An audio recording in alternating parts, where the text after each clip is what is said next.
और छांगुर के सहयोगी राजेश उपाध्याय की कोर्ट में पेशी है।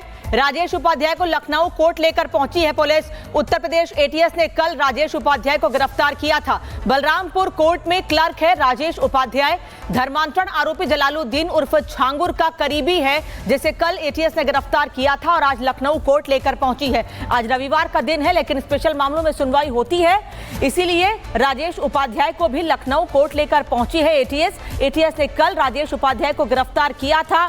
मदद का आरोप है, छांगुर जलालुद्दीन की मदद का आरोप है राजेश उपाध्याय पर। बलरामपुर कोर्ट में क्लर्क है राजेश उपाध्याय, जो लगातार छांगुर की मदद कर रहा था। किस किस तरह से मदद पहुंचाई गई है, क्या क्या मदद की गई है, इस पर पूरी जानकारी धीरे धीरे निकल कर सामने आएगी। राघवेंद्र भी लगातार हमारे साथ जुड़े हुए हैं, राघवेंद्र से अपडेट लेते हैं। राघवेंद्र, कोर्ट लेकर पहुंच गई है एटीएस राजेश उपाध्याय को, और क्या अपडेट है? बिल्कुल, देखिए राजेश उपाध्याय से बहुत कुछ पूछताछ एटीएस को करनी है, इसीलिए जब कल बलरामपुर रेलवे स्टेशन से लखनऊ के लिए राजेश उपाध्याय जा रहे थे तो उनको गोंडा रेलवे स्टेशन पर एटीएस ने धर दबोचा। उनसे पूछताछ की है, लेकिन पूछताछ पूरी नहीं है, लिहाजा उनको रिमांड पर लेना है। आज रविवार के दिन कोर्ट खुलवाई जाती है और वहाँ पर 1-2 घंटे में रिमांड मिलेगी नहीं मिलेगी ये तय हो जाएगी। लेकिन एटीएस राजेश उपाध्याय से गहरा पूछताछ करना चाहती है कि आखिर ये जो पूरा यहाँ धर्मांतरण का खेल खेला जा रहा है, प्रॉपर्टी का खेल, लैंड जिहाद का खेल, लव जिहाद का खेल, हवालों का पैसा, ये जो सब कुछ आया जा रहा है, इसके बारे में इनसे जानकारी ली जाएगी। चूंकि एफआईआर में इनके भूमिका का पूरा जिक्र है। अब राजेश उपाध्याय यह बताएंगे कि वह निर्दोष हैं या उनको फंसाया जा रहा है या जबरन उनको टारगेट किया जा रहा है या वाकई में वो संलिप्त हैं। ये सारी चीजें पूछताछ में निकलेंगे, इसीलिए एटीएस जो है उनको लेकर के पहुंची है डिस्ट्रिक्ट कोर्ट लखनऊ में। लखनऊ में कहीं ना कहीं आज जो याचिका लगाई गई है कि रिमांड पर लेके पूछताछ करनी है। वैसे खुद क्या कहते हैं, बलरामपुर कोर्ट के एक न्यायिक क्लर्क हैं, यानी कि वो जो सीजीएम का कोर्ट है बलरामपुर में, सीजीएम कोर्ट, उसके वो बाबू हैं और कहीं ना कहीं इस पूरे मामले में वो फंस चुके हैं। एफआईआर में इनकी भूमिका की जिक्र है। कुछ दिन पहले जब ईडी आई थी 15 ठिकानों पर जब छापेमारी हुई थी, तो लखनऊ में जो ईडी ने पूछताछ की थी वो राजेश उपाध्याय के घर पर ही की थी। वही राजेश उपाध्याय हैं जिनकी पत्नी और बच्चों से ईडी पूछताछ की थी। राजेश उपाध्याय घर पर नहीं मिले थे और अब जाकर इनको कल रात में गोंडा रेलवे स्टेशन से इनको एटीएस ने उठाया है। अब रिमांड राघवेंद्र वापस लौटेंगे आपके पास। फिलहाल धन्यवाद आपका जानकारी के लिए। बलरामपुर से एक और बड़ी खबर, छांगुर के मामले में बड़ी खबर आपको बता रहे हैं। छांगुर के घर में मिला है गुप्त कब्रिस्तान। धर्मांतरण से पीड़ित महिला ने दावा किया था कि छांगुर के घर में कब्रिस्तान है, और जब पूरी जानकारी हासिल की गई, छानबीन की गई, तो पता चला कि धर्मांतरण से पीड़ित महिला ने जो आरोप लगाए थे, जो बात कही थी, वो सच है। छांगुर कब्रिस्तान में दफनाने तक की धमकी देता था। घर के पीछे झाड़ियों के बीच एक कब्रिस्तान मिला है और इसी कब्रिस्तान में लोग दफनाने की धमकी देता था। जो महिलाएं धर्मांतरण से इनकार करती थी या छांगुर की बात को नहीं मानती थी, उनको इसी कब्रिस्तान में दफनाने की धमकी दी जाती थी। ये झाड़ियां आप देख रहे हैं, इसी झाड़ी के बीच में कब्रिस्तान है। छांगुर के घर के पीछे गुप्त कब्रिस्तान का खुलासा हुआ है।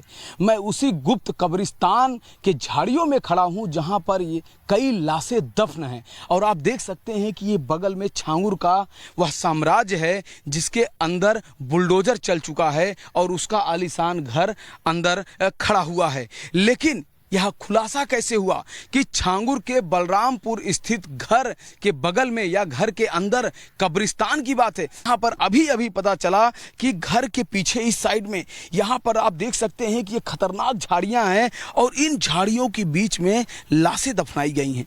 आप देख सकते हैं कि 1 लाश, 2 लाश, 3 लाश, 4 लाश, 5 लाश, 6 लाश, कई ऐसे शव हैं जो इन झाड़ियों में दफन हैं।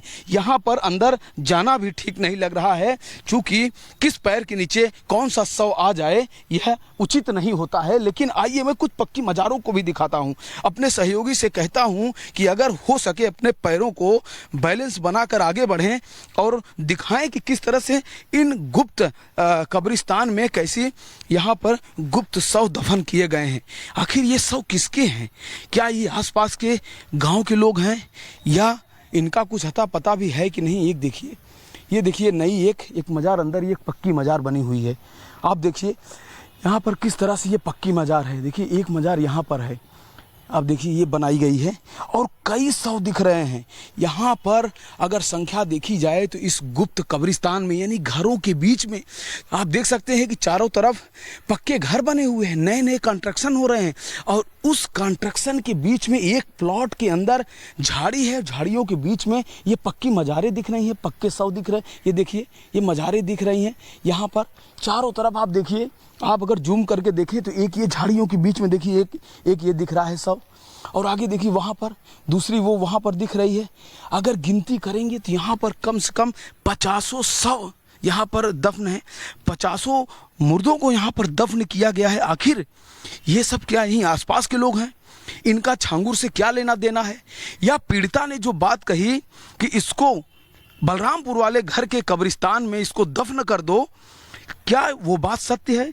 या कितनी और ऐसी लड़कियों को दफन किया गया है?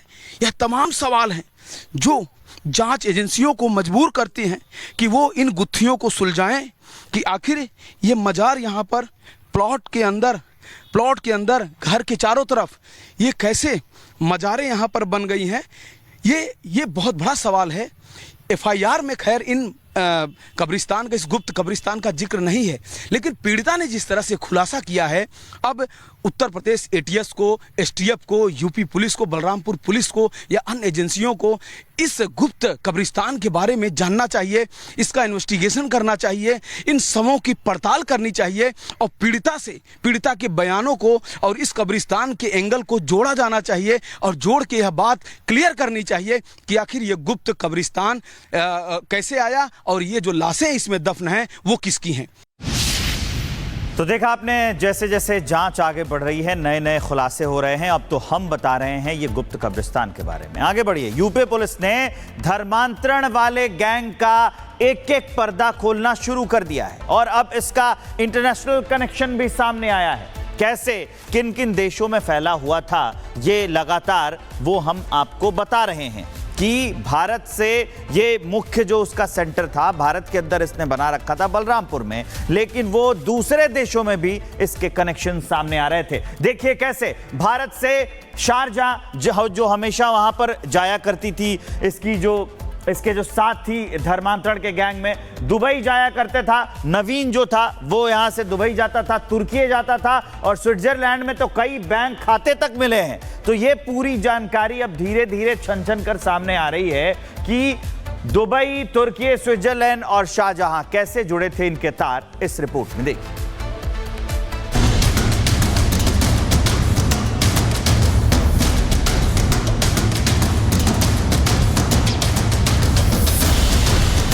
Bharat, Nepal, Pakistan, Saudi Arab, UAE, Turkey, Lebanon, Panama, Canada, Britain, Switzerland. Hindu बेटियों का धर्मांतरण करने वाले जलालुद्दीन उर्फ छांगुर, उसकी करीबी नीतू और नीतू उर्फ नसरीन के पति नवीन का भारत के दुश्मन देशों से संबंधों का पता चला है।